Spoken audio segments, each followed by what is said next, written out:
naman nga ni ho ang lutuin namin ngayon din sa bukid mga kamangyan. Para nga ni ho ipamigay sa mga nagtatrabaho sa ating inapagawang dream house. Ay for the go! So yun na nga ni ho mga kamangyan, medyo marami-rami nga ni ho pala ang nabili namin na karning manok gawa ng areho ay 15 kilos. Tapos so yung isang kilo na rin mga kamangyan ay 220 pesos. So medyo nagmahal na talaga siya. Gawa ng dati parang nasa 100 plus lang gayaan. Tingnan ni ho ng mga bata pa kami, wala pa yung 100 pesos ang isang kilo. Siyempre pamahal na ho talaga ng pamahal yung mga bilihin ngayon. And gaya nga ng lagi kong inasabi sa inyo mga kamangyan, araw-araw kong namimiss yung pagluluto namin dito sa bukid. Grabe napaka-OA. Kahit sa comment section, yung iba nag-chat pa sa akin na magluto na sa bukid, gayaan. So kapag malaya ako, tapos nabasa ko yun, parang gusto ko na lang umuwi agad-agad. Salamat!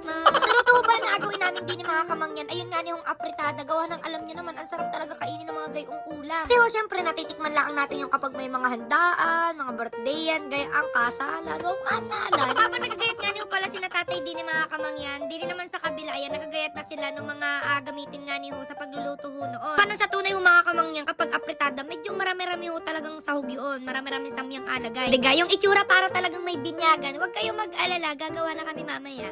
Alay, hindi! Dapat nag-intindi nga niyo pala kami din mga kamangyan. Ayan, sobrang nakitan ako din sa pamangkin ko kay Asher. Alam ko, kilalang kilala nyo na yan mga kamangyan. Gawa ng pag nagaluto kami, lagi yung nandini, yung laging nakatapa. Tingnan nyo naka-uniform, gawa ng mapasok na siya sa school. Diga, sobrang bilis talaga ng panahon mga kamangyan. Ay, sobrang cute na cute ako diyan. Gawa ng tingnan nyo naman yung uniform. Kapag ikaw yung nanay, maiiyak ka talaga. Ala, napaka-OA. Ayun nga mga kamangyan yan kasi excited na yung pumasok. Diga, yung panganay niya, yung kuya niya, si JC, napasok na yun. So, pag napasok yun sa school, nakikisama-samayaan lagi. Kasama sa paghatid, ganyan. Tapos, kailangan nakasapatos din siya. Salamat. Tapos, nag-aiyak pa yan kapag walang medyas. Dapat may medyas siya. Dapat may bag din siya. Anong nakaraan, inaturuan pagbasa, talaga namang napakaraming dahilan na antok, gustong kumain. Talaga namang gusto lang pumasok sa school pero ayaw matuto. Salamat. So, ayan, bali natapos na ano pala nila yung paggagayat ng karning manok din ni mga kamangyan. And kay ano talaga, medyo malalaki yung gayat. Pero yung ibang ginagawa diyan, maliliit lang. Lalo na pag kunyari, nagluto lang kayo sa inyo. Medyo maliliit na gayat para maraming makakain. Digaw, nabanggit ko naman sa inyo mga kamangyan. Ayan si tatay, expert talaga yun sa paggagayat-gayat gawa ng dati. Pag may mga handaan ho din sa aming barangay, andun agad dyan si tatay. Kasi alam niyo naman, nakikipag-inuman. Salamat! Pero ganyan kasi talaga mga kamangyan, as in halos maghapon yan, mula umaga hanggang gabi, andun si tatay. Pag uwi niyan, lasing na yan si tatay. Tapos hindi man sobrang mapapagalitan ni nanay. Gawa ng may dala din na ulam. Napakagaling din talaga ni paring Jun.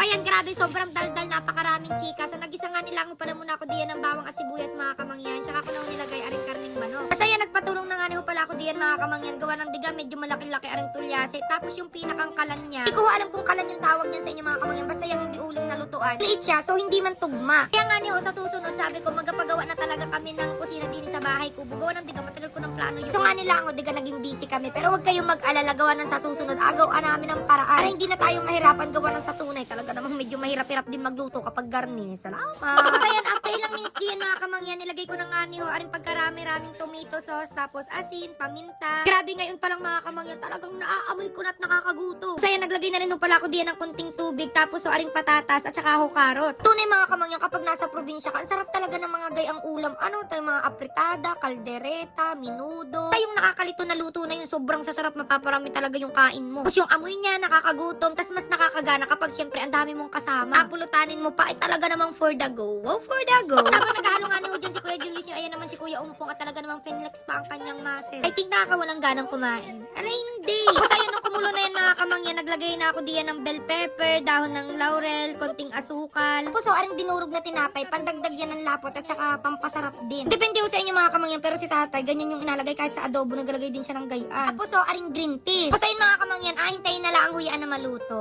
Ay, for the go. Tapos hinahintay nga ni Huy na maluto yun mga kamangyan. Ayan, dala-dala ko dito yung pabaon sa amin nung umattend kami nung event ng Uglow Bay. Ayan, andito lahat ng mga products nila. And kaya pala dalawa yan mga kamangyan kasi tig-isa kami ni Kuya Julius nyo. Pero syempre kung ano yun sa kanya ay sa akin na rin. Ala, hindi. Ayun na mga kamangyan, sobrang saya din ni Kuya Julius nyo. Kasi syempre, user din siya ng Uglow Bay. Alam nyo, minsan mas maarte pa talaga yan kaysa sa akin. And ayan, super cutie kasi andyan na yung new packaging ng Beauty White Soap ng Uglow Bay. Kung dati 5 pieces, ayan, plus 1 na siya. So 6 pieces na. Promise, ang lakas niyan makaputi, makakinis. Sobrang excited excited yung mga kasamahan ko din ni mga kamangyan kasi favorite nga nila yung Yu-Glow Babe. Prematic, share kami din eh. Kung meron sila, dapat meron din kayo mga kamangyan. Kaya mag-comment kayo kung bakit deserve ninyong makatanggap ng products ng Yu-Glow Babe. For the go. After ng minutes mga kamangyan, sa wakas nga ni Ho ay naluto na rin ating apritadang manok. Bale, mamaya na nga ni Ho pala kami makain ng tanghalian mga kamangyan. Pagdating ho namin ulit din sa bahay kubo. Kasi ang unahin nga ni Ho namin mga kamangyan ay yung pamimigay nga ni Ho doon sa mga nagtatrabaho doon sa ating dream house. Panigurado matutuwa sila din ni mga kamangyan. Gawa ng diga, ang sarap nga ninyang kainin lang na kapag pagod na pagod ka. Ano ngayon mga kamangyan, gawa ng pagod yung mga yun. Gawa ng ang daming inatapos doon sa dream house. Kailangan na talagang dali-daliin. Hindi naman sobrang dali-daliin at baka naman hindi na okay ang paggagawa. Pero ayun nga, palapit na kasi ng palapit yung paglipat namin doon. So kailangan na matapos. Nagpabili na rin pala ako ng lagayan mga kamangyan para doon na lang alagay yung kanin at saka yung ulam. So magkahiwalay yung lagayan. Just in case tapos na sila kumain, uwi na layon o kaya naman ay pang merienda mamaya. Na kapag diretso nasa pinggan, baka mahirapan sila. Hindi kasi talaga namin alam mga kamangyan kung pagdating namin doon tapos na kumain or busy pa sila. Basta rin ho, kainin nila kung kailan nila gusto, kung maabot pa ng tanghalian o pang merienda na or pang uwi sa family nila. Kasi sa tunay mga kamangyan, alam nyo yung mga garni, sobrang na-appreciate ko kasi sobrang mahal nga ngayon ng mga bilihin. At sa karinderya, naku, sobrang mamahal na rin kasi nga ang mamahal na ng ingredients, so hindi mo sila masisisi. Kasi minsan mga kamangyan, kapag wala na kaming time, nabili din kami ng ulam. So ayun nga, sakto lamang sa'yo, tapos sobrang mahal pa. Pero wala tayong magagawa kasi gayon talaga ang buhay. For the go! So ayun, bali natapos na nga niyo pala ari mga kamangyan, sapat na ari para doon sa mga nagatrabaho ngayon doon sa dream house. Di ka, medyo marami talaga yung naluto namin mga kamangyan as in puno doon sa Tulyase. So marami pa namang labis. Ginawa ni na tatay, nagbukod sila para apamigay nila sa mga kakilala nila. So lahat yan yung mga taong nandini, may mga apagbigyan yan sila. Pagdating namin din sa dream house mga kamangyan, nag-ikot-ikot muna kami at balapit na talaga. Tingnan nyo naman yung aking pamangkin, parang mas excited pa kaysa sa akin. Salamat! Sa tunay mga kamangyan, buong family sobrang excited na diyan and parang gusto na nilang maghakot ng gamit. Alay, hindi. Basta yan, nagsimula na rin pala kami na mamigay diyan. Naringani ho pa ng niluto namin. Alam nyo guys, sa tunay mga kamangyan, kapag namimigay kami ng ganyan, sobrang sarap talaga sa puso. Akala nila napapasaya namin sila, mas napapasaya nila kami. Nga iba sa feeling kapag nakita mo yung ngiti nila, kapag narinig mo yung salamat po. Kasi super grateful talaga niyang mga yan mga kamangyan.